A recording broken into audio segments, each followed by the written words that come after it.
Vote পরবর্তী হিংসায় জর্জরিত কোচবিহার। তুফানগঞ্জ ২ ব্লকের শালবাড়ি ২ গ্রাম পঞ্চায়েতের বজরাপুরে তৃণমূল কর্মীদের মারধর, বাড়িঘর ভাঙচুরের ঘটনার পাশাপাশি বিভিন্ন ধরনের অভিযোগ ওঠে বিজেপির বিরুদ্ধে। কিন্তু বিজেপির তরফ থেকে সমস্ত অভিযোগ অস্বীকার করে বিজেপি কর্মীদের নামে নাকি মিথ্যা মামলা করা হয়েছে এবং সেইটি প্রত্যাহারের দাবি তুলে পুলিশি অত্যাচারের প্রতিবাদে সোমবার রাতে প্ল্যাকার্ড হাতে শালবাড়ি ২ গ্রাম পঞ্চায়েতের নয়ারহাট বাজার এলাকায় পথ অবরোধ করে বিক্ষোভ দেখায় বিজেপি মহিলা মোর্চার সদস্যরা। অন্যদিকে তৃণমূল কংগ্রেসের পক্ষ থেকে ভোট পরবর্তী হিংসার জন্য শালবাড়ি এলাকায় বিভিন্ন ধরনের অভিযোগ করা হচ্ছে এবং পুলিশ প্রশাসন যাতে দ্রুত এই বিষয়ে ব্যবস্থা গ্রহণ করেন সেই বিষয়ে উভয় দলের পক্ষ থেকে আবেদন জানানো হয়েছে। এই বিষয়ে ইতিমধ্যে তৃণমূল কংগ্রেসের জেলা সভাপতি অভিজিৎ দে ভৌমিক আক্রান্ত পরিবারের পাশে গিয়ে দাঁড়িয়েছেন। বিজেপি পুলিশগুলো আসলো আক্রমণ, ছেলে মানুষ হলে আমি কিছু বলতাম না, মেয়ে মানুষ আমরা রান্নাঘরে করছি, পুরুষগুলো বাইরে গল্প করছে, তখন আমরা হঠাৎ করে যে জয়ন্ত বর্মনকে আক্রমণ করছে, জয়ন্ত বর্মন চিৎকার করছে, আমরা বাইরে বেরিয়েছি, দেখি অনেকগুলো লোক ৬০-৭০ জন হবে জয়ন্ত বর্মনকে আক্রমণ করছে। তখন আমরা হাতিয়ে নিতে আসছি, আইসা পুরো আমার বাড়িতে পুরো চারদিকে ঘিরে ফেলেছে। তখন কোনো আমরা বাইরে তখন দাদাদের আনতে গেছিলাম, তখন আমাদের গায়ে আক্রমণ করছে। আপনি মহিলা তা সত্ত্বেও আমাদের ৫ জন, এই যে ৫ জন আছে। আরেকজন আপনার নামটা একটু বলবেন? জয়া রাবা। এই জায়গাটার নাম কি? বজরাপুর, শালবাড়ি।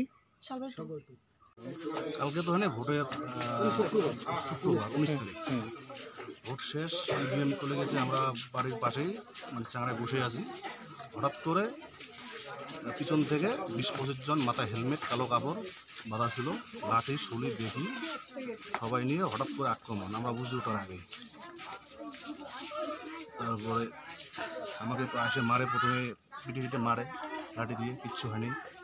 তারপরে এখানে একটা বাঁশ দিয়ে মারে, তারপর যখনই মারে তখন। আপনারা কি তৃণমূল সমর্থক? আমরা তৃণমূল সমর্থক। সেটা শালবাড়ির মধ্যে পড়েছে। আমরা তৃণমূল কংগ্রেস থেকে তৃণমূল। আচ্ছা, এখন জেলা সভাপতি এসে আপনাদের আশ্বস্ত করলেন, হ্যাঁ, এটা ভালো লাগলো। আসছে আমাদের পদ অবরোধ মহিলা মোর্চা থেকে আজকে আমরা পদ অবরোধ করছি। আমাদের দাবি হলো 19শে এপ্রিল লোকসভা ভোট হয়ে গেছে শান্তিপূর্ণভাবে, আমাদের শালবাড়ি 2-তে ভোট হয়েছে। তারপর রাতের অন্ধকারে তৃণমূল হারমাত বাহিনীরা আমাদের এক বিজেপি কর্মীর উপর মারধর করেছে। তারপর রাতের অন্ধকারে বাড়ি ঘর দুয়ার ভাঙচুর করেছে। পুলিশ প্রশাসন এখানে কোনো পদক্ষেপ নিচ্ছে না। হারমাতদের দিনকে দিন অত্যাচার বেড়েই চলেছে। মহিলাদের দিয়েও তারা অত্যাচার শুরু করেছে, নানা রকম ভাষায় অশ্লীল গালাগালি। মহিলারা বাড়িতে থাকতে পারছে না, তার জন্য আমরা এই আন্দোলন করছি।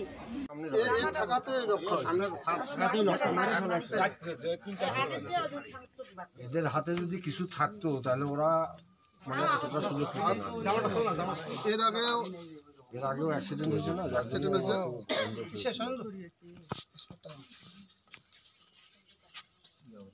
সিপিএম এর এতটা তাণ্ডব, তার মধ্যেও লড়াই করালো।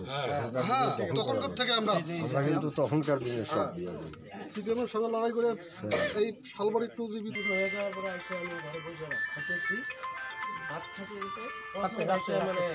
ওই যে তুই যাওয়ার পরে গাড়ি আসছে,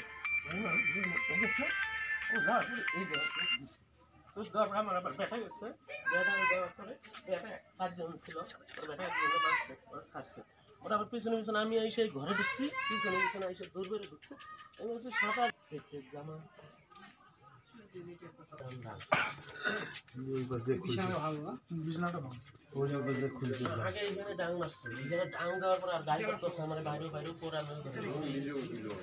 একটাই দোষ বা তৃণমূল দোষ করে কারণ আমরা কি করে আপনাদের পক্ষে কি করে থাকবো ওইটা এইটুকুই আমরা সহযোগিতা চাচ্ছি। ছেলেটাকে যেভাবে কোপ দিছে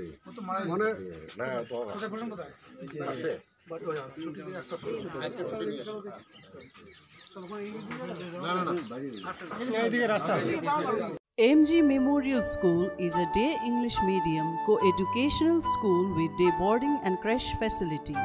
It has a beautiful building, classrooms with natural lights, spacious playground with sandpits, splash pool and dormitories, homely tasty food for day boarders and creche, The school offers all subjects in English.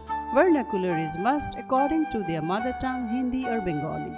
Our motto, where learning begins, aims planting the seed of knowledge. We believe for good leaders of tomorrow, we need good schooling today. Near Jilla Parishad, Coach Bihar.